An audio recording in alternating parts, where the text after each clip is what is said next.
আল্লাহর নবী সাল্লাল্লাহু আলাইহি সাল্লাম বলেন দুইটা পাপ মারাত্মক, একটা হলো জিনা, ব্যভিচার, নারীর সাথে হারাম সম্পর্ক, আরেকটা হলো মদ পান করা, নেশা করা। নেশা খোদার কসম হাদিসে আছে, নবীজি বলছে যে নেশা করে এবং জিনা করে, প্রিয় ভাই মনে রাখেন, আল্লাহর নবী বলেন জিনাকার যখন জিনা করে, নেশাখোর যখন নেশা করে, এর ঠিক তার পূর্ব মুহূর্তে আল্লাহ ওই নাফরমানের কলিজার থেকে ঈমান টেনে বাইর করে ফেলে, যেভাবে গায়ের জামা খুলে ফেলে। নবীজি হাদিসে উদাহরণ দিয়েছে। নবীজি সাল্লাল্লাহু আলাইহি সাল্লাম বলেন মান শারিবাল খামরা মান জানা ওয়া শারিবাল খামরা, যে ব্যভিচার করে এবং মদ পান করে, আল্লাহ তার অন্তর থেকে নাজা আল্লাহু মিন কলবিহিল ঈমান, আল্লাহ তার অন্তর থেকে ঈমান এভাবে খুলে ফেলে, কামা ইয়াখলাউল ইনসানু আল কামিসা মিন রাসিহি, মানুষ যেমন তার গায়ের জামা খুলে ফেলে। আল্লাহ যেন বলে নারীর সাথে হারাম সম্পর্ক করতে যাচ্ছ, বেঈমান দাঁড়া, আমার ঈমান আমারে দিয়া যা, যা এবার যা, যা বেঈমান এবার যা। আল্লাহ যেন মদখোর নেশাখোরকে বলে, নেশাখোর, গাঁজাখোর, ফুট্টাখোর, বাবাখোর, নেশা করতে যাচ্ছ, দাঁড়া, আমার ঈমান আমারে দিয়া যা, যা এবার যা, এবার যাও। বলেন নাউযুবিল্লাহ। কত বড় বিপদের কথা ভাই। এই ঈমান যদি আর ফেরত না আসে, এই ঈমান যদি আর ফেরত না আসে, তো চিরস্থায়ী জাহান্নামী। ঈমানবিহীন কবরে গেলে চিরস্থায়ী জাহান্নামী না? কথা বলে না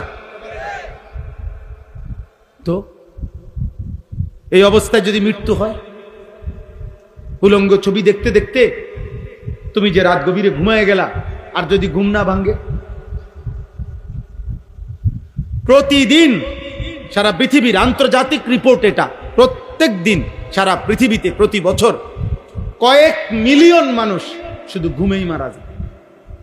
এটা আন্তর্জাতিক হিসাব, কয়েক মিলিয়ন। 1 মিলিয়ন মানে 10 লাখ, 10 লক্ষ হলে 1 মিলিয়ন হয়। এরকম কয়েক মিলিয়ন মানুষ, মানে কোটি কোটি মানুষ ঘুমেই মরে যায়। আর ঘুম, আমার নিজস্ব জানাশোনা, আমার আত্মীয়র মধ্যে 2 জন মানুষ এমন, 2 জন, একজন মাঝ বয়সী, আরেকজন একটু বয়স্ক, ঘুমের মধ্যে মারা গেছে। জলজ্জান্ত মানুষ, একজন প্রফেসর, শুইছে রাত্রে, ভালো মানুষ, সকালবেলা দরজা ভাঙ্গিয়া, জানালা, আরে সিটকারি ভাঙ্গিয়া এরপরে বাইর করছে যে মরা। এই জন্য আমরা তোমাদের ভালোর জন্য বলছি, আমি কঠোর বললাম, শক্ত বললাম। আমার সমাজ অনিরাপদ হয়ে গেছে। প্রতিদিন পত্রিকার পাতা দেখেন, আপনারা খবর শুনেন, বাবা চাচা যারা আছেন আপনারা একটু খবর শুনেন, পরকীয়া কি পরিমাণ। নারী পুরুষকে হত্যা করে, পুরুষ নারীকে হত্যা করে, নারী আরেক পুরুষের জন্য নিজের কোলের বাচ্চা মাইরা ফেলে।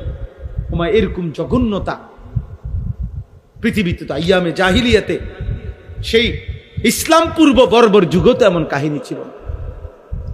এ কোন সমাজ আমাদের? এ কোন পৃথিবীতে আমরা আসছি? নারীর স্বামী আছে, ওমা অন্য পুরুষ খুঁজে, পুরুষ স্ত্রী আছে, অথচ নাফরমান ব্যভিচারী অন্য নারী তালাশ করে। আস্তাগফিরুল্লাহ, আস্তাগফিরুল্লাহ। আর কি আশ্চর্য কথা! আপনারা দেখেন পত্রিকার রিপোর্ট, প্রতিদিনকার রিপোর্ট শুনেন, চ্যানেলের খবরগুলো শুনেন, কি বলে প্রতিদিন।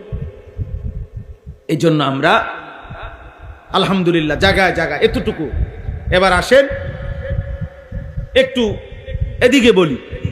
এদিকে বলি মানে হলো, রাত্রি যত অন্ধকার হয়, রাত যত গভীর হয়, এ কথাও সত্য, আলো তত কাছায়া যায়।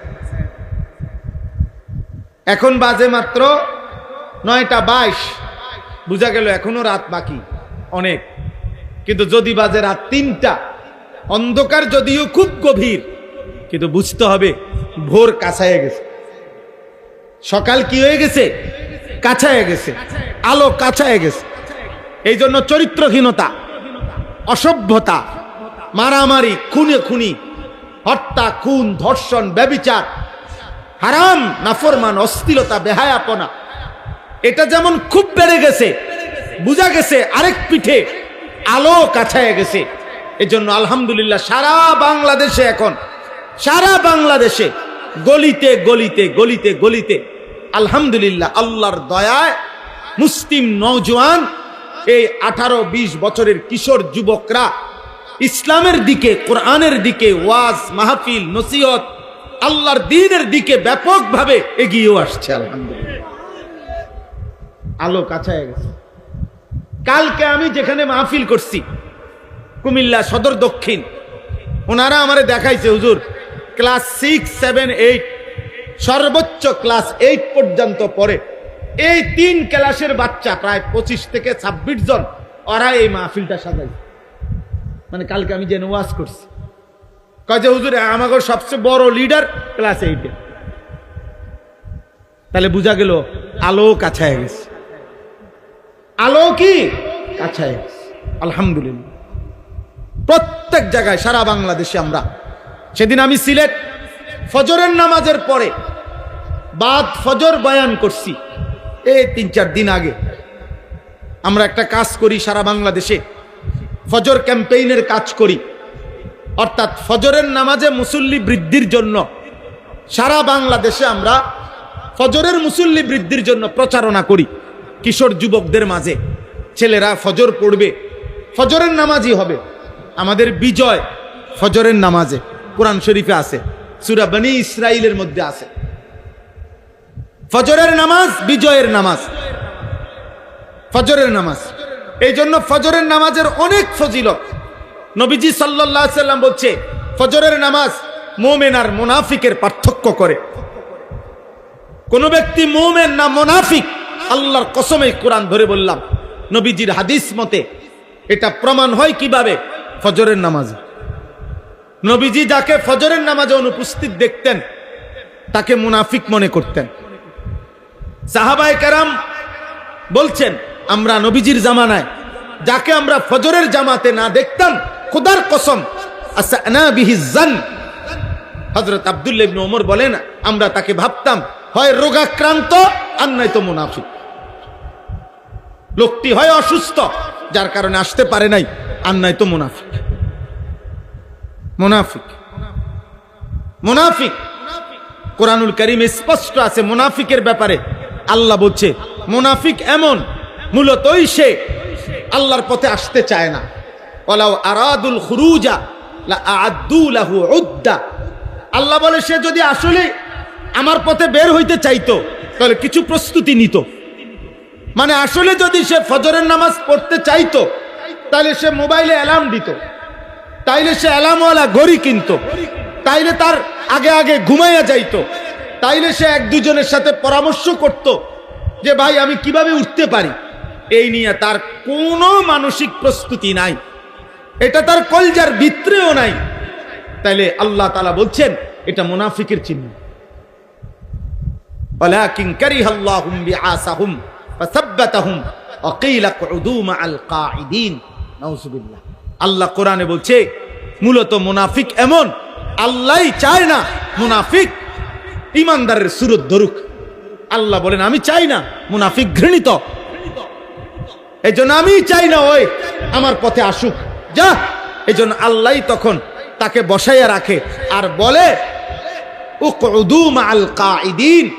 আমার যেই নাফরমান বান্দা আমার আল্লাহকে ভুলে বসে আছে জায়গায় জায়গায়, তুইও যা ওই নাফরমানদের সাথে বসে থাক,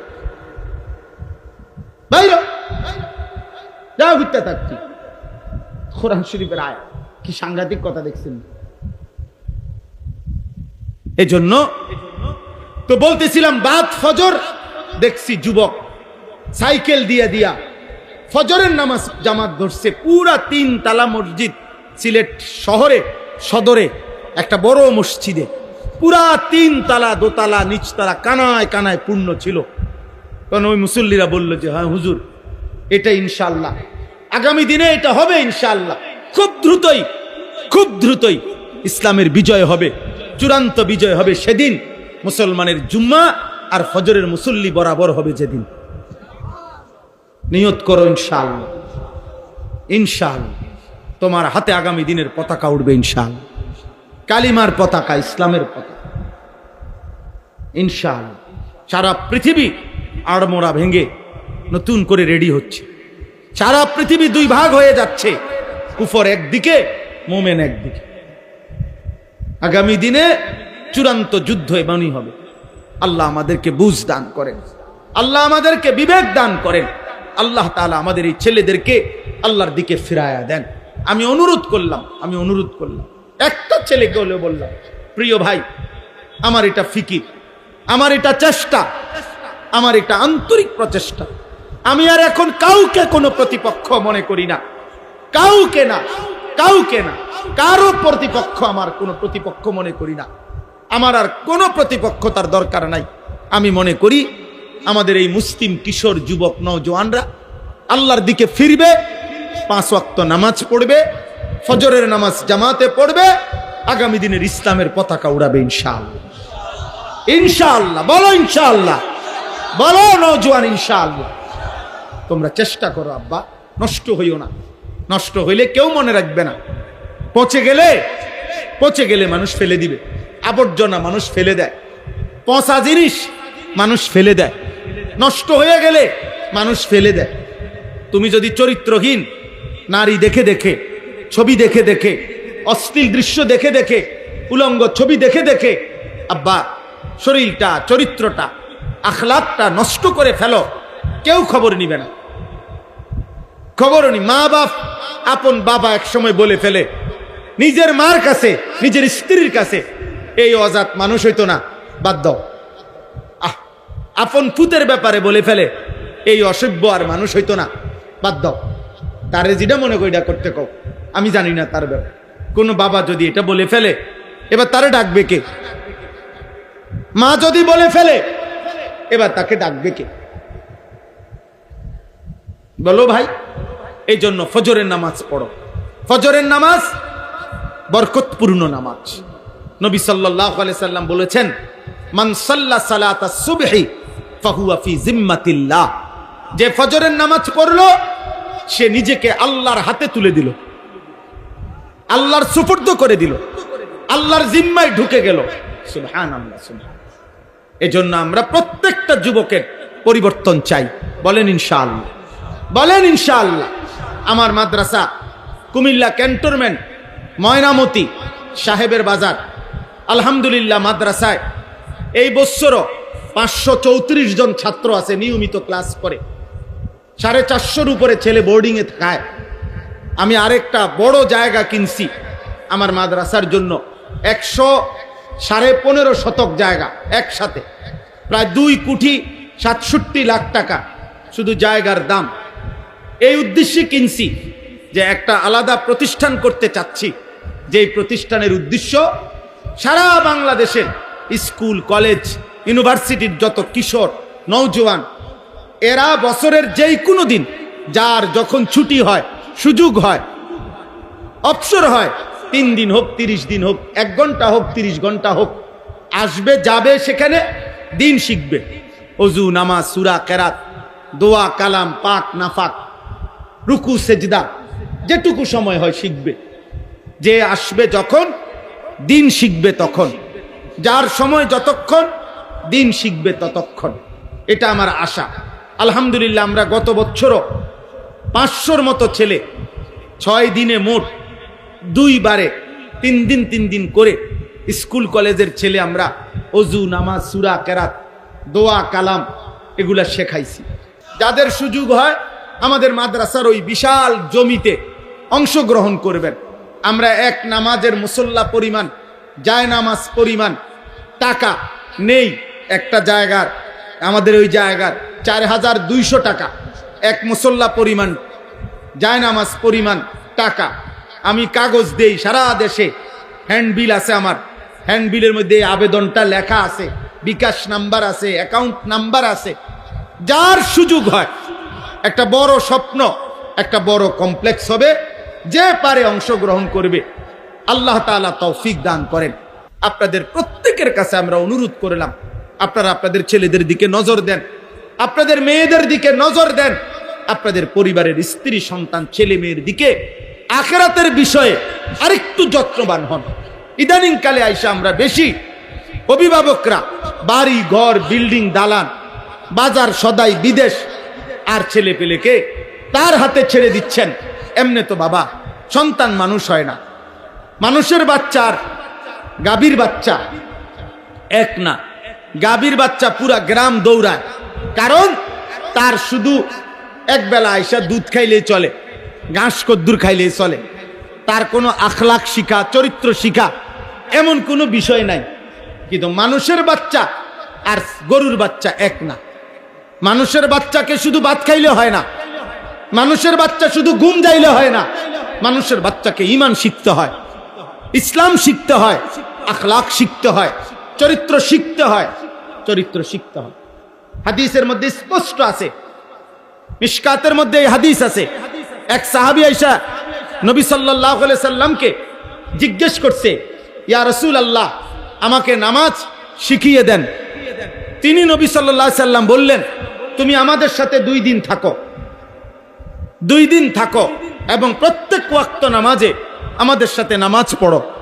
তখন 2 দিন টানা সাহাবী নবীজির সাথে নামাজ পড়ছেন, দেখছেন। আল্লাহ নবী সাল্লাল্লাহু আলাইহি সাল্লাম বললেন, 2 দিন পরে তুমি কি এই 2 দিনের ধারাবাহিক নামাজ দেখেছো? সাহাবী বললেন হ্যাঁ। আল্লাহ নবী বললেন, তাহলে এভাবেই সারা জিন্দেগি নামাজ পড়ো। তাহলে নবীজি নিজের কাছে রাইখা কি করছেন বলেন না? শিখাইছেন। কি করছেন? শিখাইছেন। হযরত মালিক ইবনুল হুয়াইরিস একজন সাহাবী, বুখারী মুসলিমের হাদিস। আল্লাহর নবী বলেন, ওই সাহাবী বলেন, আমরা 14-15 বছরের কিশোর ছেলে, এক বয়সী আমরা কয়েকজন নবীজির কাছে আসলাম, এসে থাকার অনুমতি চাইলাম। নবীজি আমাদেরকে থাকতে দিলেন দিন শিখার জন্য। সাহাবী বলেন, ফাআকামনা ইনদাহু 20 ইয়াওমান, আমরা 20 দিন টানা নবীজির কাছে ছিলাম। বুখারীর হাদিস, মুসলিম শরীফের হাদিস। আমরা 20 দিন নবীজির কাছে ছিলাম। 20 দিন থেকে আল্লাহর নবীর কাছে আমরা দিন শিখলাম। 20 দিন পরে দেখেন, 20 দিন পরে নবীজি এবার বললেন, ইরজিউ ইলা আহলিকুম, তোমরা তোমাদের বাড়িতে ফিরে যাও। ওয়া আল্লিমুহুম, তোমাদের পরিবারের সদস্যদেরকে এবার যা শিখছো এবার তোমরা গিয়ে শিখাও, শিখাও। এবং বললেন, ওয়াসাল্লু কামা রাআইতুমুনি উসাল্লি, এই 20 দিনে আমারে যেভাবে নামাজ পড়তে দেখেছো তোমরা মহল্লায় গিয়ে এভাবে নামাজ পড়ো। এরপরে বলছেন, ওয়া ইজা হাদারাতিস সালাহ ফালিউআদ্দিন আহাদুকুম, নামাজের ওয়াক্ত হইলে তোমাদের মধ্য থেকে একজন আজান দিও। ওয়ালিয়া উম্মাকুম আকবারুকুম, তোমাদের মধ্যে বয়সে যে একটু বড় সে ইমামতি করো। কি বুঝা গেল? 20 দিনে এই পরিমাণ দিন শিখছে, এবার ওনাগরে আজানও শিখাইছে, এমনকি ইমামতি করা পর্যন্ত ওনারা শিখে ফেলছে। নাহলে এটা বললো কেন যে নামাজের ওয়াক্ত হইলে একজন কি দিও? আজান দিও। আর তোমাদের মধ্যে বয়সে যে একটু বড় সে কি করো? ইমামতি করো। তাইলে ওয়া নাহনু শাবাবাতুন মুতাকারিবুন, হাদিসের শব্দ। উনি বলেন আমরা ছিলাম এক বয়সী যুবক। তাহলে 14 বছরের সাহাবী, 15 বছরের সাহাবী নবীজির কাছে দিন শিখছে, দিন শিখছে। 10 বছরের সাহাবী দিন শিখছে। 13 বছরের সাহাবী নবীজির কাছে থাইকা দিন শিখছে। আপনারা আপনাদের এই সন্তানদেরকে দিন শেখান। স্কুলে পড়ুক, কলেজে পড়ুক, ইউনিভার্সিটি পড়ুক, কোনো অসুবিধা নাই, কিন্তু কিছুটা সময় আলাদা করেন, আলাদা করেন। প্রিয় ভাই, তোমাদেরকেও বলি ভাই, দিন শিখো, আল্লাহকে চিনো। আব্বা মুসলমান, অথচ এই জিব্বা আল্লাহর দেওয়া, সেই জিব্বায় আল্লাহর দেওয়া কোরআন একটা লাইন দেখা দেখা যেই মুসলমান আল্লাহর কোরআন দেখে দেখেও শুদ্ধ পড়তে পারে না, আহা, তার চাইতে বড় দুর্ভাগা, বদনসিব, মন্দ কপাল আর কে হইতে পারে? যার দেওয়া চোখ, সেই চোখে মালিকের কোরআন দেখে না। যার দেওয়া জিব্বা, ওই চোখে আল্লাহর কালাম পড়তে পারে না। এর চাইতে বড় দুর্ভাগ্য আর কি? এর চাইতে বড় দুর্ভাগ্য কি ভাই? আমি আসলাম কোত্থেকে, আমি যাচ্ছি কোথায়? কে আমাকে পাঠাইলেন, কেন পাঠাইলেন, তিনি আমার কাছে কি চাচ্ছেন, আমি যা করছি এটাই আমার সৃষ্টিকর্তা চায় নাকি তিনি ভিন্ন কিছু চাচ্ছেন, এই সামান্য এই কিছু বুঝ, এটুকু বুঝাপড়া যার বিবেকের মধ্যে নাই, ও আসলে মানুষ না, ও কোনোভাবেই মানুষ না, ও এই জানোয়ারের আইটেম, জানোয়ারের আইটেম। এই জন্য বললাম এটা বড় নিয়ামত, অনেক বড় নিয়ামত। কমপক্ষে গোটা পৃথিবী তুমি চিনলা না, কিন্তু কমপক্ষে তুমি নিজের ব্যাপারে বুঝলা, আমি একজন মানুষ, আমি একজন মুসলমান, আমার একজন সৃষ্টিকর্তা আল্লাহ আছেন, আমার জীবন চলার জন্য আমার একজন পথ প্রদর্শক নবী আছেন, প্রিয় নবী সাল্লাল্লাহু আলাইহি ওয়াসাল্লাম। আমার জীবনের জন্য একটা কিতাব আছে কোরআন, আমার একটি সুনির্দিষ্ট ধর্ম আছে ইসলাম, এবং আমার একটা গন্তব্য আছে মৃত্যু, তারপরে কবর, তারপরে হাসরের মাঠ, তারপরে মিজান, তারপরে ফুলসিরাত, তারপরে জান্নাত কিংবা জাহান্নাম। এই যে একটা ধারাবাহিকতা, এতটুকু বুঝ, আমি মানুষ, আমি মুসলমান, আমার আল্লাহ আছেন, আমার নবী আছে, আমার কিতাব আছে, আমার ধর্ম আছে, আমার মৃত্যু হবে, আমি কবরে যাব, সেখান থেকে আমাকে একদিন হাসরের ময়দানে উঠানো হবে, বিচারের মাঠে আমার আমল নামা মিজানের পাল্লায় ওজন হবে, আমাকে ফুলসিরাত পার হইতে হবে, হয় জান্নাতে পৌঁছতে হবে নয়তো জাহান্নামে পৌঁছতে হবে। দূর সিরিয়াল যার মনে আছে, যে বুঝে, খোদার কসম সেই কেবল মানুষ, বাকিগুলো জানোয়ার, বাকিগুলো হাইওয়ান আর জানোয়ারের মতো শুধুই ভোগ করছে দুনিয়া, খাইতেছে, ঘুমাইতেছে, পেশাব পায়খানা করতেছে, এতটুকু। দোস্ত, এদিক সেদিক তাকাইলে একটু পর পর লোক আসবে, এটা তো রাস্তা, তোমরা এদিকে তাকায়ও না ভাই, আল্লাহর ওয়াস্তে। দরজা না খুলাইলে চলে যাও ভাই, আমি আবারও বলছি, যার দরজা না খুলায় সে চলে গেলে ভালো।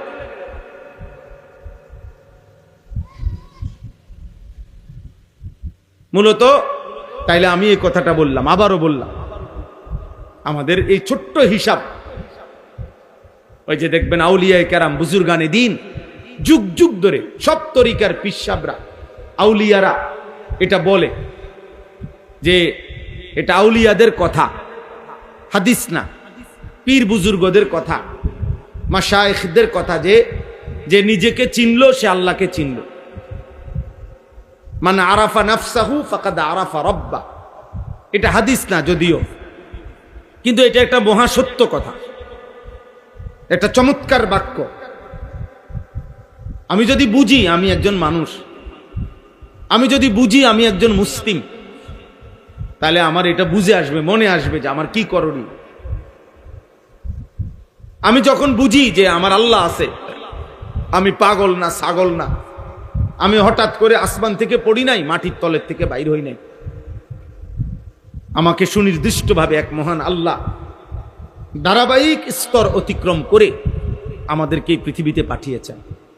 আল্লাহ তাআলা বলছেন, তুমি মাটির অস্তিত্বের মধ্যে ছিলা বান্দা, সেখান থেকে নির্দিষ্ট পরিমাণ খাদ্যের মাধ্যমে আমি তোমার বাবার বীর্যে তোমাকে পরিণত করেছি, বাবার বীর্য থেকে নির্দিষ্ট সময়ে তোমাকে মায়ের রেহেম জরায়ুতে, গর্ভে আমি পৌঁছাইছি, সেখান থেকে সুনির্দিষ্ট সময় 9 মাস আমি আল্লাহ তাআলা পূর্ণ করে হাত, চোখ, নাক, কান, সারা দেহ সাজিয়ে আমি আল্লাহ তাআলাই মায়ের পেট থেকে তোমাকে পৃথিবীতে পাঠিয়েছি। পৃথিবীতে তুমি প্রতিদিন আমার হাতে, তুমি ছিলা কোলের বাচ্চা, হইলা কিশোর, হইলা যুবক, হইলা বৃদ্ধ, দুর্বল, গেলা কবরে। প্রতি ঘন্টা আমি পরিবর্তন করছি তোমার, আমি নিয়ন্ত্রণ করছি, আমি নিয়ন্ত্রণ করছি। অতএব কোনোভাবেই তুমি পৃথিবীর সকল শক্তি দিয়ে হলেও আমি আল্লাহর বাঁধন থেকে ছুটতে পারবা না, ছুটতে পারবা না। আমরা প্রত্যেকে আল্লাহর বাঁধনে। এই জন্য দোস্ত, ছোট বড় সবাইকে বলি বাপ, তুমি যদি তোমাকে না চেনো, না বুঝো, ওই ছেলে, ওই বেয়াদব, সরেন থেকে সর, যাও বেটা এখান থেকে, বাইর হ, মোবাইল নিয়ে বাইর হ, বাইর হ বেটা। আহাম্মক কোথাকার, বয়সের চাইতে বড় মোবাইল নিয়ে এসে পড়ছে। জালেম ওই মা বাপ। মনে রাখবা ভাই, তোমাদের অসংখ্য সন্তান আজকে বরবাদ হয়ে গেছ তোমাদের মা বাবার গাফলতির কারণে, অভিভাবকের খামখেয়ালির কারণে। তোমরা সুখ খুঁজতেছ, আনন্দ খুঁজতেছ মোবাইলের মধ্যে, কিন্তু একদিন, আজ না হোক কাল, একদিন তোমরা বুঝবা, টের পাবা, মোবাইল তোমাদের জীবন থেকে কেড়ে নিয়েছে বেশি, দেয় নাই কিছু। একদিন হিসাব মিলাইলে দেখবা তোমার হায়াতের শত শত ঘন্টা, মিনিট, সেকেন্ড তোমার হায়াতের এই মোবাইল কেড়ে নিয়েছে, বিনিময়ে তোমাকে কিছুই দেয়নি। এই পৃথিবীতে এই পর্যন্ত মোবাইলের বরকতে কেউ জ্ঞানী হইছে যে আজ মোবাইলের কারণে আজকে আমি এত বড় জ্ঞানী, মোবাইলের কারণে আজকে আমি এত বড় ধনী, মোবাইলের কারণে আজকে আমি এত বড় নেককার, এমন একজনও নাই, একটা পাগলও নাই, একটা ছাগলও নাই, এমন কেউ নাই রে আব্বা, কেউ নাই। পথের ফকির ছাড়া শরীর, যৌবন, জীবন, সময়, হায়াত নষ্ট করা ছাড়া আর কিছুই জোটে না, আর কিছুই জোটে নাই, কারো কিছু জোটে না। এই মোবাইল শুধুই কেড়ে নিচ্ছে প্রতিদিন। আর যদি কিছু না যায় তা আমার ঘন্টাগুলো যায়, আমার হায়াত যায়, আমার মিনিট যায়। এই আমার জীবনের অংশ, আমার হায়াত নির্ধারিত, আমাদের বয়স নির্ধারিত। আমরা হাজার ভালো কাজ করিলেও আমাদের হায়াত বাড়বে না, আমরা হাজারো মন্দ কাজ করিলেও আমাদের হায়াত কমবে না। হায়াত হায়াতে সুনির্দিষ্ট, লিকুল্লি উম্মাতিন আজাল, প্রত্যেক জাতি, গোষ্ঠী, ব্যক্তির মৃত্যু নির্ধারিত, নির্ধারিত। তাইলে একটি সুনির্দিষ্ট হায়াত সময় থেকেই তোমার প্রতিদিন কমতেছে, কমতেছে। তুমি সবচেয়ে বড় ধনী হলো হায়াত বাড়বে না, আর সবচেয়ে বড় ফকির হলো হায়াত কমবে না।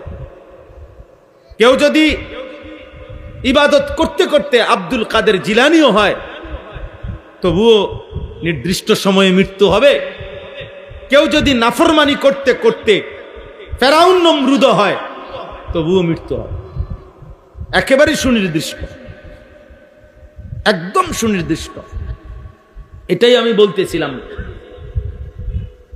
এতটুকু উপলব্ধি করা উচিত।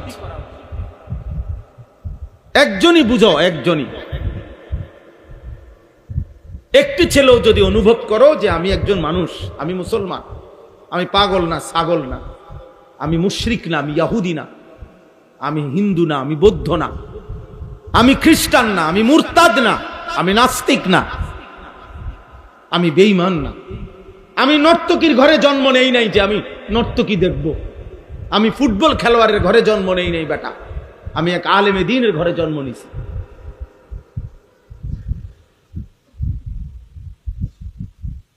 আমি কেন ফুটবল খেলোয়াড়ের মতো সাজবো, কেন ক্রিকেট খেলোয়াড়ের মতো সাজবো কেন? আমি তো ফুটবল খেলোয়াড়ের ঘরে বড় হই নাই, আমি তো ক্রিকেট খেলোয়াড়ের ঘরে বড় হই নাই, আমি তো সিনেমার নর্তকীর ঘরে বড় হই নাই। আমার মা পবিত্র মা, আমি মায়ের পবিত্র দুধ পান করছি, আমি পবিত্র মায়ের গর্ভে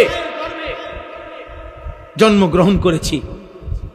আমি রাস্তার নর্তকী, বেহায়া নারী, মোবাইলের উলঙ্গ নারীর ঘরে জন্ম নেই নাই। এতটুকু বুঝো মিয়া, নিজের মার কথা মনে করো, নিজের বোনের কথা মনে করো। যখন তুমি নারী দেখো, অস্থির ছবি দেখো, একবার ভাইবো, তোমার মাকে যদি এমন উলঙ্গ বিবস্ত্র কেউ দেখে, তোমার বোনকে যদি কেউ দেখে, রক্তে যদি মানুষের রক্ত থাকে কারো, সে মেনে নিবে এটা? কথা বলে না, কেউ মেনে নিবে এটা? তো তুমি কেন অন্যের মাকে দেখছো? তুমি কেন অন্যের বোনকে দেখতেছ আব্বা?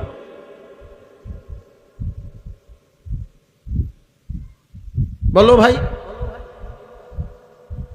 এই জন্য দয়া করো, কমপক্ষে এতটুকু যে আমি আমাকে চিনলাম, এদুর যে নাই বিশ্বাস, হে পাগল। এই জন্য পাগল মানুষ নিজের চিনে না, বুঝে না, বেচারা পাগল। এই কারণে বেচারা কি খায় কি ধরে সে বুঝে না। সে পেশাবও ধরে, পানিও ধরে, তার কাছে বিরিয়ানি আর পায়খানা বরাবর, কারণ সে তো ব্রেন সমস্যা। তার কাছে কোনো পাক না ফাক নাই, হালাল হারাম নাই, কারণ সে তো পাগল। কিন্তু আমরা তো আব্বা পাগল না। আল্লাহ তো এখনো আমাদেরকে সুস্থ রেখেছেন। এখনো তো আমরা আলো অন্ধকার আলাদা বুঝি, আমরা রাত দিন আলাদা বুঝি, সুখ দুঃখ আলাদা বুঝি। আমরা কেন নিজের জীবন নষ্ট করে দেব? এই জন্য আজকে প্রথম কথা এটা বললাম। আলহামদুলিল্লাহ, নওজোয়ান যুবক মহব্বত করে মাহফিল সাজাইছে, এটুকু ছোট্ট আয়োজন হইছে। আল্লাহর দয়ায় আপনারা বসতে পারছেন। একটি মাহফিলে, একটি ওয়াজে পৃথিবীর সব কথা বলে শেষ করা যাবে না, কিন্তু এটা মনে রাখতে হবে, কমপক্ষে আমি যেন আমাকে না বলি, আমাকে না বলি। কোন মানুষের উপরে আল্লাহর সবচেয়ে বড় আযাব, কোরআনের তাফসীরে আছে, কোন মানুষের উপরে আল্লাহর সবচেয়ে বড় শাস্তি কি দুনিয়াতে? কোন মানুষের উপরে আল্লাহর সবচেয়ে বড় দুনিয়াবি শাস্তি হলো আল্লাহ তাকে যাকে আত্মভোলা করে দেয়, অর্থাৎ যার আর মনে থাকে না কবর, হাসর, আখেরাত, পরকাল, মৃত্যু, হালাল হারাম, পাক নাফাক, জায়েজ না জায়েজ, এই বুঝ, এই অনুভূতি থেকে দূরে সরে যায়। খোদার কসম, কোরআনের তাফসীরে আছে, ওইটাই হচ্ছে ওই ব্যক্তির উপরে আল্লাহর সবচেয়ে বড় লানত, সবচেয়ে বড় আযাব, সবচেয়ে বড় মুসিবত। দিনের পর দিন যার কাছে হালাল হারামের কোনো আর পার্থক্য নাই, পাক নাফাকের কোনো পার্থক্য, দিন যায়, মাস যায়, সপ্তাহ যায়, রাত শেষ হয়, ভোর আসে, কখন কোন নামাজের ওয়াক্ত হয় সে জানে না, ফজরের আজান হয় কখন সে জানে না, ফজরের ওয়াক্ত হয় কখন সে জানে না, কোনটা হালাল কোনটা হারাম সে জানে না। তার কাছে মদ মধু বরাবর, তার কাছে সালাম গালি বরাবর, তার কাছে ব্যবসার টাকা সুদের টাকা বরাবর, তার কাছে মা বোন আবার অন্য ভিন্ন নারী বরাবর, সব এক। মার দিকেও তাকায়, নর্তকীর দিকেও তাকায়, কষ্টের টাকাও খায়, সুদের টাকাও খায়, সালামও দেয়, গালিও দেয়। হ্যাঁ, একদিকে গোসলও করে, আরেকদিকে পেশাব করে পানিও লয় না, পাক না ফাক বরাবর বরাবর। কারণ হাইওয়ান যে, পাগল যে, মাথা খারাপ যে, মানুষরূপী পশু যে, এই কারণে পার্থক্য নেই। এই জন্য বললাম, ওয়ালা তাকুনু কাল্লাযীনা নাসুল্লাহা ফাআনসাহুম আনফুসাহুম। আল্লাহ তাআলা কোরআনুল কারীমের মধ্যে বলছে, বান্দা ওই মানুষদের মতো হইও না যারা আমি আল্লাহকে ভুলে গেছে, ফলে আমি তাদেরকে তাদের পরিচয় ভুলাই দিছি।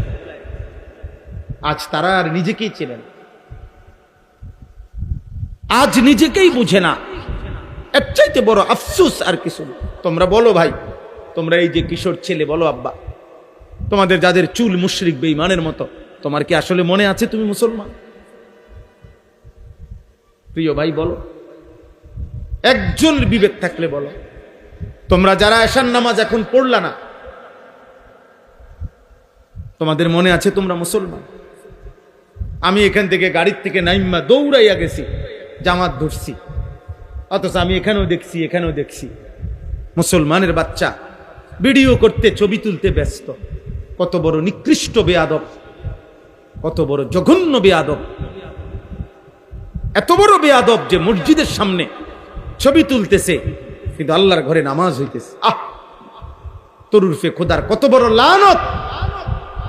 আল্লাহ তোরে মসজিদে ঢুকাইল না, তো মুসলমানের ঘরে বড় হয়েছে।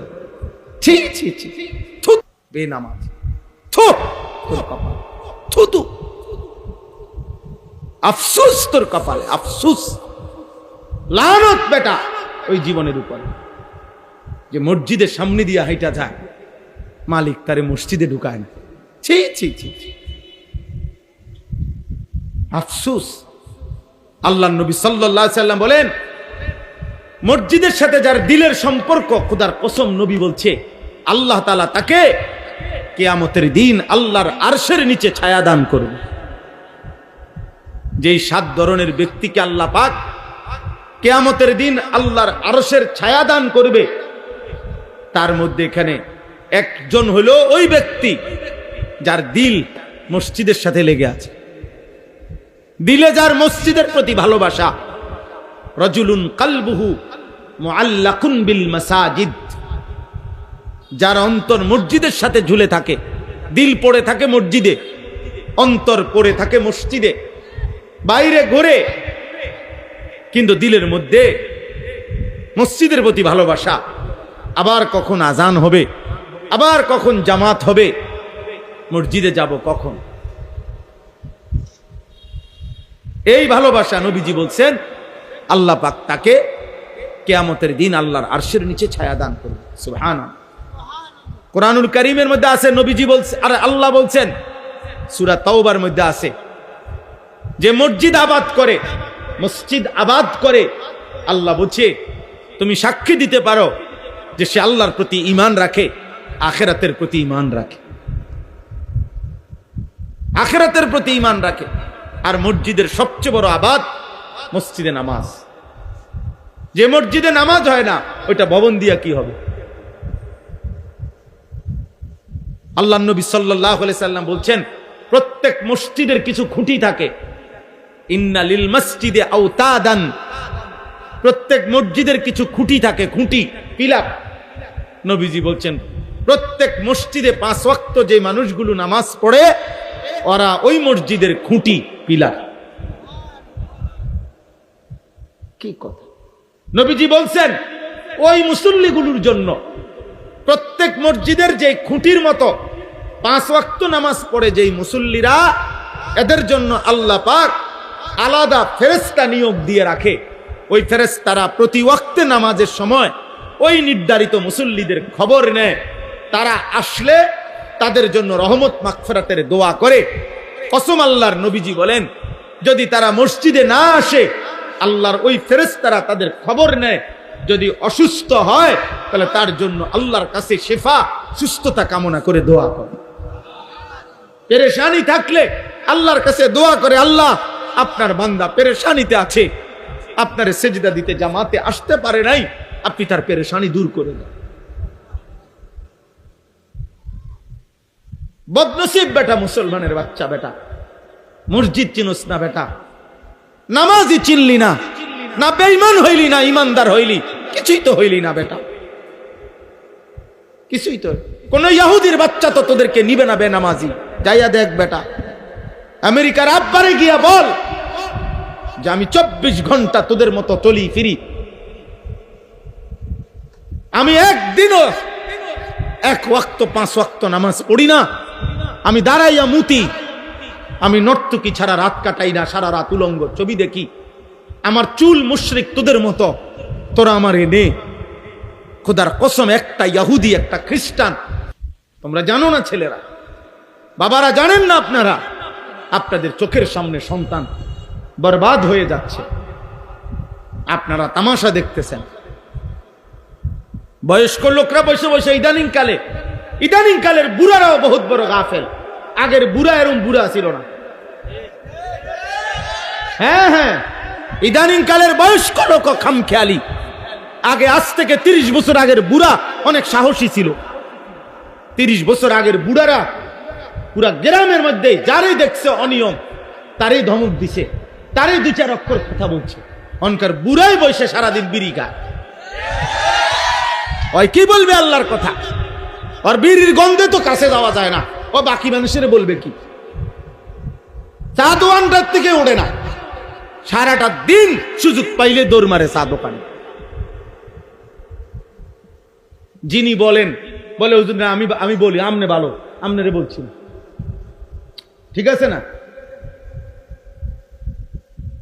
সবাই আলাদা হয়ে গেছি আমরা, কেমনে নিয়ন্ত্রণ হবে আব্বা? যেখানে আপন কন্যা, আপন বোন, 8 বছরের বাচ্চা মেয়েও যেখানে নিরাপদ না, যে মাটিতে, তোমরা টিকবা কেমনে আব্বা? আরে ছেলেরা বুঝো বেটা, তোর বোন আছে ছোট, আগামী দিনে তোর বোন নিরাপদে বাঁচবে কেমনে আব্বা? তোমাদেরও তো ছোট বোন আছে। 8 বছরের মেয়ে যদি আমার বাংলার জমিনে যদি 92% চাইতে বেশি মুসলমান, 3 লক্ষের চাইতে বেশি মসজিদ আছে বাংলাদেশে, প্রতিদিন কমপক্ষে 30 লক্ষ ছাত্র ছেলে মেয়ে মাদ্রাসায় পড়ে, যে বাংলাদেশে 5 ওয়াক্ত নামাজের মসজিদে আজান হয়, সারা বাংলাদেশে কোথাও এমন নাই যেখানে আজান নিষিদ্ধ। তাহলে সারা বাংলাদেশের কোনায় কোনায় যেখানে 5 ওয়াক্ত নামাজের আজান হয়, যেখানে এত কোটি কোটি মুসলমান, সেখানে যদি 8 বছরের মেয়ে ধর্ষিতা হয়, 8 বছরের মেয়ের যদি কল্লা শরীর থেকে কাইটা আলাদা করে ফেলা হয়, এতটা ছোট্ট মাসুম মেয়ে, ও আখেরাতে গিয়ে কি বলবে, আল্লাহর কাছে কি বলবে? ওই ছোট্ট মেয়েটা যদি হাসরের ময়দানে দাঁড়ায়া আল্লাহকে বলে, আল্লাহ আমার জাতির এতগুলো মানুষ বেঁচে থাকতে আমি 8 বছরের মেয়ে আমার এইভাবে মেরে ফেললো, আমার শরীরটা 2টা টুকরা করে ফেললো, তাহলে বলো আব্বা, বলো বলো ছেলেরা, তোমাদের বিবেকে যদি লাগে তোমাদের বোন আগামী দিনে নিরাপদ? কত বড় বেয়াদব, চিন্তা করছেন?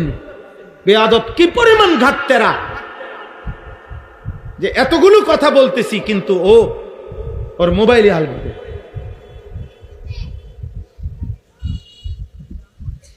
হ্যাঁ দেখছেন বাচ্চা, এই বাচ্চা ফিতরাত, এটা তার হলো কি স্বভাবজাত, সে বুঝছে।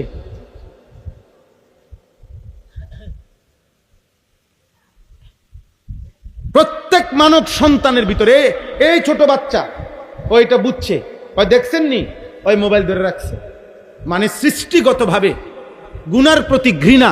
খোদার কসম এই কোরআন ধরে বলি, আল্লাহ মানুষের জন্মসূত্রে দিয়ে দিছিলেন, এই পরিবেশ নষ্ট করে দিয়েছে আল্লাহ। জন্মসূত্রে মানুষের বাচ্চার মধ্যে আল্লাহকে মানার যোগ্যতা দিয়েই পাঠাইছিল, কিন্তু আমরা আফসোস, আমরা সবাই মিলে আমাদের সমাজ ছেড়ে দিছি আমরা। তোমরা বলো ভাই, তোমরা যারা 18 বছর 14 বছর 16 বছরের ছেলে, তোমরাই বলো, তোমাদের ছোট বোন আছে না কারো? তো তোমাদের বোন আগামী দিনে কেমনে নিরাপদ থাকবে বলো ভাই? সবাই মিলে যেভাবে তোমরা মোবাইলে পাগল হয়ে গেলা, সবাই যে যা পাইতেছো দেখতেছো, সবাই মনে করে চাচ্ছ সারা পৃথিবীর সব নারী, তোমার দেশের সব মহিলা উলঙ্গ হয়ে যাক, তুমি সবাইকে দেখতে চাচ্ছ, তাইলে আগামী দিনে তোমার বোন বাঁচবে কেমনে? তোমার কন্যা বাঁচবে কেমনে? আমারও তো 4.5 বছরের ছোট্ট মেয়ে আছে, আমার সেই মেয়ে বড় হবে কোন সমাজে বলো? আগামী দিনে আল্লাহ চাহে তো, এখন তোমাদের যাদের বয়স 16 বছর 18 20 বছর, আল্লাহ যদি হায়াত দেয়, আমরা দোয়া করি আল্লাহ তোমাদেরকে হায়াত দিক, তো তোমরাও তো আব্বা আগামী 10 বছরের ব্যবধানে আল্লাহ দিলে ইনশাআল্লাহ তোমরা তো বিয়ে করবে। তো যে মেয়েটা বড় হইতেছে, আগামী দিনে তুমি যাকে বিবাহ করবে, ও যদি ইজ্জত নিয়ে বড় না হয়, সতীত্ব নিয়ে বড় না হয়, চরিত্র নিয়ে বড় না হয়, তো তুমি চরিত্রবান মেয়ে কোত্থেকে খুঁজে আনবে? তোমরা যে যাকে পাচ্ছ, যে যেখানে পাইতেছ, নারীর ছবি তুলতেছ, মেয়ের ছবি তুলতেছ, যে যাকে পাচ্ছ তারে ফুসলাইয়া প্রলোভন করে হারাম প্রেম ভালোবাসার নামে অশ্লীলতার মধ্যে ডুবাই দিতেছ। তা আগামী দিনে বাঁচবা কেমনে আব্বা? পবিত্র নারী মিলবে কিভাবে? মোবাইলের নারী আর ঘরের বিবাহিত স্ত্রী এক কথা না, দুইটা তো এক বিষয় না রে বাপ। বাঁচতে শিখো, বাঁচতে শিখো। আমরা বললাম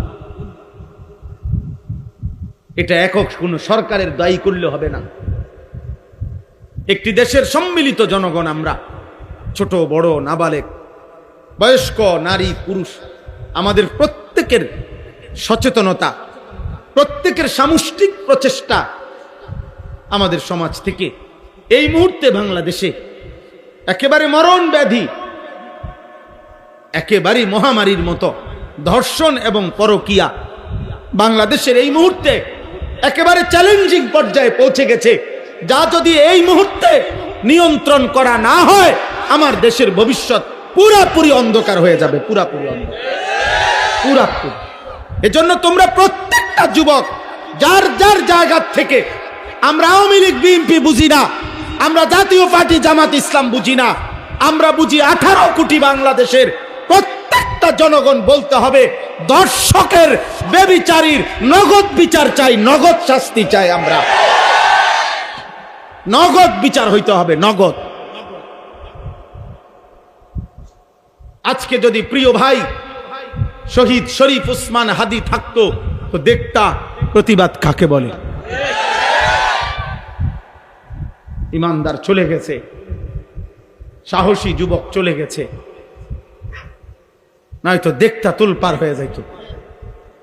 আল্লাহ পাক আবার আমার দেশে তোমাদের মাঝ থেকেই হাদির মতো সন্তান আল্লাহ কবুল করে নেন। দয়া করো, প্রত্যেকেই ফিকির করো, আখলাকের হেফাজত করো। আব্বা, তোমার মা আছে, তোমার বোন আছে,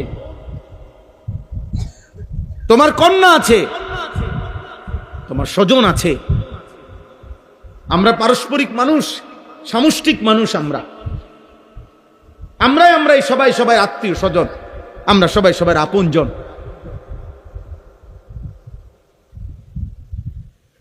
আমাদের মা, আমাদের বোন, আমাদের নারী, আমাদের কন্যারা যদি আমাদের সমাজে নিরাপদে থাকতে না পারে, যেখানেই লাঞ্ছিত হয়, যেইখানেই হোক, যার দ্বারাই হোক, সেটাই চরম ঘৃণিত এবং তার বিরুদ্ধেই প্রতিবাদ করা আমাদের দায়িত্ব।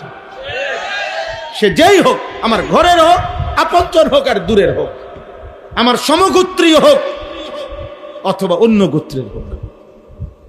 ধর্ষক ধর্ষকই, ব্যভিচারী ব্যভিচারী, আমরা ধর্ষককে থুতু মারি, আমরা ব্যভিচারীকে আমরা থুতু মারি, চরিত্রহীনকে আমরা ঘৃণা করি, ঘৃণা করি। বলেন আপনি, আমি তো প্রায় বলি, ওই যে অসংখ্য মুসলমান আছে আমাদের সমাজে যাদের উপরে হজ ফরজ, কিন্তু 60 বছরেও যেই মুরব্বীর হাতে 3টা ফুট বিদেশ গেছে, 3 বিল্ডিং করছে, মেয়ে বিয়ে দিছে, কত কিছু করছে উনি, কিন্তু উনার কপালে আল্লাহর ঘরে যাওয়াটা জোটে নাই, কাবার কালো গিলাফ দেখে নাই, মদিনার রওজা নবী সাল্লাল্লাহু আলাইহি সাল্লামের সামনে দাঁড়াইবার মতো মহব্বত কলিজায় জাগে নাই। আপনি কিসের আশেক মিয়া? গায়ের জোরে বললে হবে মিয়া? হ্যাঁ, 60 বছরে 70 বছরে, অথচ স্পষ্ট মাসআলা আপনারা যে কাউকে জিজ্ঞেস করলে পারবেন, যেই ব্যক্তির, যেই মুসলমানের বসত বাড়ির অতিরিক্ত, মানে যেখানে মানুষ থাকে এর অতিরিক্ত এতটুকু জমি আছে, যার জমি, ফসলের জমি, যে জমির কিছু অংশ বিক্রি করলে হজের টাকা হবে, বাকি জমিটা দিয়া সে তার সংসার চালাইতে পারবে, সংসারের 1.5 মাসের আসা যাওয়ার খরচটুকু দিয়ে যাইতে পারবে। কিছু জমি বেচলেই, একাংশ জমি আছে 15 শতক, মনে করেন 5 শতক বেচলেই হজের টাকা হয়, এবং বউ বাচ্চা ওই যে হজে থাকবে যে কয়দিন, এই কয়দিনের বাজার সাজারের টাকা হবে, আর বাকি জমি তো আছেই, ওইটা দিয়েও আইলে চলতে পারবে। এই কোরআন হাতে বললাম আল্লাহর কসম, ওই মুসলমানের উপরে হজ করা ফরজ, ফরজ, ফরজ। এবং এমন মুসলমান যদি হজ না করে মরে যায়, তো আল্লাহর নবী বলছে ওইটা হয়তো ইহুদি মরছে, নয়তো খ্রিস্টান মরেছে, মুসলমান মরে নাই। আমনের বুঝে না ধরলে আমনের কাছের হুজুরে জিগান, আপনি বলেন এই হিসাব করলে মাহবুব ভাই আমাদের সমাজের কি পরিমাণ মুসলমান বয়স্ক লোকদের হজ ফরজ বলেন? 1 কোনা জমি বেচলে এরকম 10-12 হজের টাকা হইব, এমন মানুষ নাই? কথা বলেন না কেন? আল্লাহর নবী বললেন ওই লোকের মৃত্যু হবে, কিসের মৃত্যু? ইহুদির মৃত্যু। খ্রিস্টানের মৃত্যু, মুসলমানের নয়। যিনি সুপারিশ করবেন তিনি এ কথা বলছেন, তো সুপারিশ করব কোন আব্বায়? আপনার কোন বাপে সুপারিশ করবে? হ্যাঁ, গপ মারে সাধোখানে বইয়া গেলাম হইলে মনটা তো চায়, কার মনে না চায়? 3টা ফুট এই বয়সে বিদেশ পাঠাইছি, তারা যদি দয়া কইরা পাঠায় বাপেরে বিদেশ, আরে হজে, তাইলে তো যাইলাম হইল। বুঝি মানছে ফুট বিদেশ পাঠালে নি হজ ফরজ হয়? কথা বলেন না কেন? হজ ফরজের সাথে ফুতের বিদেশ কি? মেয়ের বিয়ের কি সম্পর্ক? বিল্ডিং এর কি সম্পর্ক? আমা কি ও কোন হুজুর, অন মেয়ে বিয়ে দেয় সারি নাই, কদুর গদ্দু আর করি নাই, এত সকাল হজ কি এর? না, এত সকাল হজ না, হজ করবেন আপনি 200 বছর পরে। আপনি হজ, আপনি তো বাঁচবেন 600 বছর পৃথিবীতে, কাজেই আপনার বয়স যে সময় হবে 550, পাফুনে 600, এই সময় হজ করেন। আপনি এত সকাল কীর্তন করবেন? আপনি তো আসছেন নূহ আলাইহিস সালামের হায়াত নিয়া, আমরা তো নূহ আলাইহিস সালামের হায়াত নিয়ে আসছি পৃথিবীতে, না তো কয় এত সকাল কিসের হজ? খামখেয়ালি আর কি, খামখেয়ালি। দিন শিখেন, আপনি মাসআলা বুঝেন, আপনি আলেমে দিন থেকে জিজ্ঞেস করেন, হুজুর আমার জমি আছে এদ্দুর, আমার টাকা আছে এত, আমার উপরে হজ ফরজ কিনা? আপনি জানেন এটা? আপনি জিজ্ঞাসা করলে ক্ষতি কি? না, জিজ্ঞাসা করে শুধু একটা মাসালা, ফেতরা কত, এই কথাই এনে জিজ্ঞাসা শুধু। কেন? উনি জানে, ওনার ভিতরে এটা খবর আছে। হুজুরের আব্বায়ও যদি কয় 110 টাকার বেশি হইতো না। বুঝেন না হিসাবটা? অসুবিধা কি? এটা মাইক দিয়ে কইলে কি? এটা যদি 3 তালার মাইক দিয়েও বলে, টাকা তো 110 না, মানুষ 5 জনের 500 টাকা দিয়ে দেবো, এটা একেবারে মাইকিং করে দিলে কি? এই জন্য ফেতরা জিজ্ঞাসা সবার আগে, কিন্তু জাকাত জিজ্ঞাসা করেন। কি বিষয়টা কি? জাকাত তো ফরজ, কোরবানি ওয়াজিব। এটা ইচ্ছার উপরে না, এটা শরীয়তের মাসআলার উপরে। আমাদের মনে করেন এই বছরের হিসাব হইল, এই বছর 1,78,500 টাকা। কোরবানির 3 দিন যার কাছে 1,78,500 টাকা অতিরিক্ত যার কাছে আছে, এই পরিমাণ, তার উপরেই কোরবানি ওয়াজিব 3 দিনের মধ্যে। যে ছেলেটা বিদেশ থেকে বাড়িতে টাকা 20,000 30,000 টাকা পাঠাইছে, মনে করেন আপনাদের যেই ছেলে, এই ছেলে সে তো বাড়িতে টাকা দিছে বাপ মারে, তো হে তো সারা বছরই টাকা দেয়, এখনো দিছে, কিন্তু এই ছেলেটার কাছে কোরবানির 3 দিন, আজকে 2 বছর 5 বছর যে বিদেশ করে, তার কাছে 1,80,000 টাকা নাই। কথা বলেন না কেন? তাহলে তার উপরেও তো কোরবানি ওয়াজিব। কই তার কোরবানি কই? কথা বলেন না। 3 ফুট কামাই রোজগারি করে, মনে করেন একজন বিদেশ, একজন শহরে চাকরি করে, একজন গ্রামে দোয়ানদারি করে, ওমা মিলছে কোরবানি আসছে, হ্যাঁ তুই 25,000 দে, এইতে দিছে 15,000, এইতে দিছে আব্বা আমি গ্রামে দোয়ানদারি করি, ধরেন আমি দিছি 10,000, সব মিলাইয়া টাকা 50,000 মিলাইছে, মিলাইয়া আব্বা মার নামে কোরবানি দিছে, গোস্তের ব্যবস্থা হয়েছে, এটা নিয়ে কোরবানি। এ বুঝি এই মিল্লা জিল্লা কুমিল্লা, এটা নিয়ে কোরবানি। কোরবানি বুঝি এমনি হয়? কোরবানি বুঝি, কোরবানি তো পরিবারের উপরে ওয়াজিব হয় না, মানুষের উপরে ওয়াজিব। বুঝছিনি আমার কথাটা? কোন পরিবারের হিসাব না, হিসাব হলো মানুষ, ব্যক্তি হিসাব। তাইলে আপনার ঘরে উপার্জন করে যতজন, ওদের লগে কথা বলতে হবে, ওরা জানতে হবে ওই উপার্জনকারী লোকটা ছেলে হোক আপনার, অবিবাহিত হোক, বালেগ হইলেই হইছে, যার বীর্যপাত হয় সেই বালেগ। তাহলে ওই রকম সন্তান সে যদি আপনার 1,78,500 টাকা, এ ধরেন 1,80,000 টাকা তার কাছে যদি অতিরিক্ত জমা থাকে, তার উপরেই কোরবানি ওয়াজিব। এখন ফ্যামিলির যতজনের কম অতজনের উপরেই কোরবানি ওয়াজিব। বাপের কোরবানিও দিবেন, ছেলের কোরবানিও দিবেন। মহিলাদের মধ্যে যে সমস্ত মহিলা ওনার কাছে কিছু স্বর্ণ আছে, 1 বড়ি 1.5 বড়ি মনে করেন। আর ওই কুরবানির 3 দিন ওনার কাছে কিছু টাকাও আছে, 30,000 টাকা, 10,000 টাকা, 5,000 টাকা। তো স্বর্ণ আর টাকা এই দুইটা মিলাইলে যদি 1,80,000 টাকা হয় দাম, দুটোটার দাম মিলাইলে, তাহলে নিঃসন্দেহে ওই মহিলার উপরে কোরবানি ওয়াজিব। বলেন বলেন, কত লক্ষ কোটি নারীদের উপরে কোরবানি ওয়াজিব না চাচা? মহিলার 1 বড়ি স্বর্ণ গহনা আর মহিলার কাছে 10,000 5,000 টাকা আছে, তো দুইটা মিলাইলে 1,80,000 টাকা হবে নি? 1 বড়ি স্বর্ণের দামে তো 2 লাখ টাকার উপরে, 2,70,000। কিও মহিলার মাতেও না, মহিলারে বলেও না, মহিলার এগুলা, মহিলার বেডিতে জিগাইলেও বলতো না, বা সাবধান, এটি তুমি বুঝদা না, তোমার কাম শুধু রুডি, তুমি শুধু রুডি বেলবা আর গোস্ত রাইনবা আর রাক্ষস বাকিগুলা খাবে, আর মহিলার কোনো আখেরাত নাই। বুঝেন নাই? মহিলারে মনেও করাবে না। যেই মহিলা আজকে 40 বছর 30টা বছর তোমার সংসার করে, তোমার সন্তানের জন্য সে তার জীবনটা শেষ করে দিছে, সেই ফ্যামিলির মহিলা স্ত্রী, সে আজকে এত বছর সংসারের জন্য এত কিছু করে, তার জন্য কোরবানি দিলে অসুবিধাটা কি? অসুবিধাটা কি? 20,000 টাকা আল্লাহ দিছে, 25,000 টাকা আল্লাহ দিয়েছে। তো আল্লাহর দেওয়া সম্পদ আল্লাহর পথে ব্যয় করিলে আল্লাহ আবার দিবে, আবার দিবে না? কথা বলেন না?